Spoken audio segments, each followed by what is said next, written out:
Hi welcome to my channel. இன்றைக்கி வந்து நம்ம என்ன பார்க்க போகிறோம் அப்படின்னா வந்துட்டு உப்பு சீடை அது எப்படி செய்கிறதுன்னு பார்க்கலாம் வாங்க.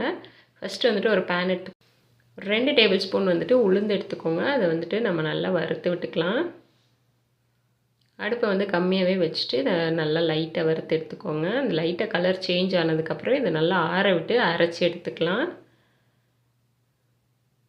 நெக்ஸ்ட்டு வந்துட்டு இதே பேனில் அரிசி மாவு 2 கப் அளவுக்கு ஆட் பண்ணிக்கோங்க.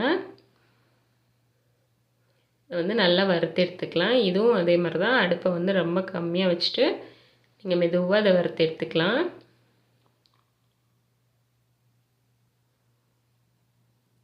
வந்து கரெக்டாக 5 to 10 மினிட்ஸ் கிட்டக்க ஆகும். ஏன்னா நம்ம வந்து ரொம்ப லோ ஃப்ளேமில் வச்சு மெதுவாக வறுத்து எடுத்தோம்னா. இப்போ இதை வந்துட்டு ஒரு பாத்திரத்துக்கு மாற்றி வச்சுக்கோங்க. ஆறட்டும். நல்லா ஆறுனதுக்கப்புறமா நம்ம அந்த உளுந்து அரைச்சி வச்சோம்ல அந்த பவுடரையும் நல்லா சலிச்சுட்டு எடுத்து ஆட் பண்ணிக்கோங்க. அதுக்கப்புறமா வந்துட்டு ஒரு 2 டேபிள் ஸ்பூன் வந்துட்டு திருவுன தேங்காய் ஆட் பண்ணிக்கிறேன். ஒரு 1/2 டேபிள் ஸ்பூன் எள்ளு சேர்த்துக்கோங்க. வெள்ளை எள்ளு, கருப்பு எள்ளு எது வேணால் சேர்த்துக்கோங்க. ஒரு 1/4 டேபிள் ஸ்பூன் வந்துட்டு ஜீரகம் சேர்த்துக்கலாம். அப்புறமா கொஞ்சமாக பெருங்காயத்தூள் சேர்த்துக்கோங்க. இதுக்கு தேவையான உப்பு சேர்த்துக்கலாம். அப்புறமா ஒரு 1/2 டேபிள் ஸ்பூன் அளவுக்கு வந்துட்டு நான் பட்டர் வந்துட்டு மெல்ட் பண்ணிவிட்டு ரூம் டெம்பரேச்சரில் வச்சு ஆட் பண்ணிக்கோங்க. இப்போ இது எல்லாத்தையும் நல்லா கலந்து விட்டுக்கலாம். அந்த மாவில் வந்துட்டு அந்த பட்ரு அதுக்கப்புறம் இந்த உப்பு எல்லாமே வந்து ஈக்குவலாக மிக்ஸ் ஆகிற மாதிரி ஃபஸ்ட்டு நல்லா கலந்து விட்டுக்கோங்க. அதுக்கப்புறமா கொஞ்சம் கொஞ்சமாக தண்ணி சேர்த்து இதை வந்துட்டு நம்ம நல்லா வந்து ஒரு முறுக்கு மாவு பதத்துக்கு நல்லா பிசைஞ்சு எடுத்துக்கலாம். ரொம்ப டைட்டாகவும் இருக்கக்கூடாது, ரொம்ப லூஸாகவும் இருக்கக்கூடாது. அந்த மாதிரி இருந்தால் மட்டும்தான் உங்களுக்கு வெடிக்காமல் வரும்.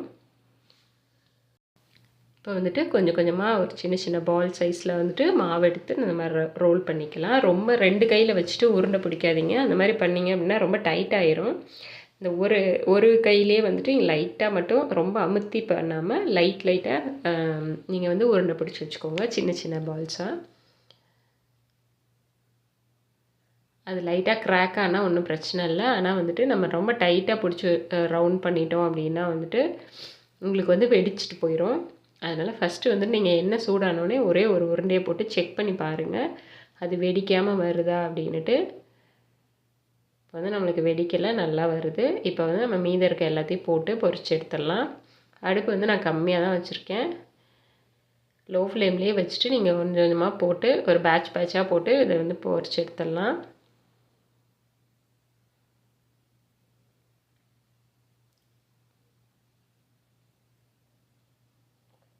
அதே மாதிரி திருப்பி விட்டு நல்லா வேக வச்சு எடுத்துக்கோங்க. 2 பக்கமும் பொரிச்சிக்கலாம்.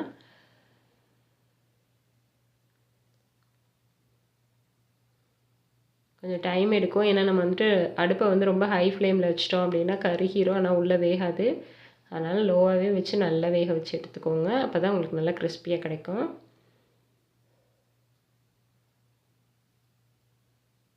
அதெல்லாம் நல்லா வெந்ததுக்கப்புறமா இதை நம்ம எடுத்து தனியாக எடுத்து வச்சிடலாம். அதே மாதிரி மீதி இருக்கிற எல்லா உருண்டைகளையும் வந்துட்டு நம்ம எண்ணெயில் பொரிச்சு எடுத்துக்கலாம். அவ்வளோதாங்க. ஒரு சிம்பிளாக ஈஸியாக நம்ம வீட்டில் செஞ்சிடலாம் இதை வந்துட்டு.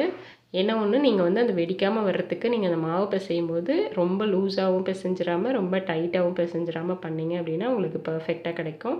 ஸோ அவ்வளோதாங்க. என்னோடய வீடியோ உங்களுக்கு பிடிச்சிருந்துச்சுன்னா லைக் பண்ணுங்கள், ஷேர் பண்ணுங்கள், கமெண்ட் பண்ணுங்கள், மறக்காமல் சப்ஸ்கிரைப் பண்ணுங்கள். Thank you, bye bye.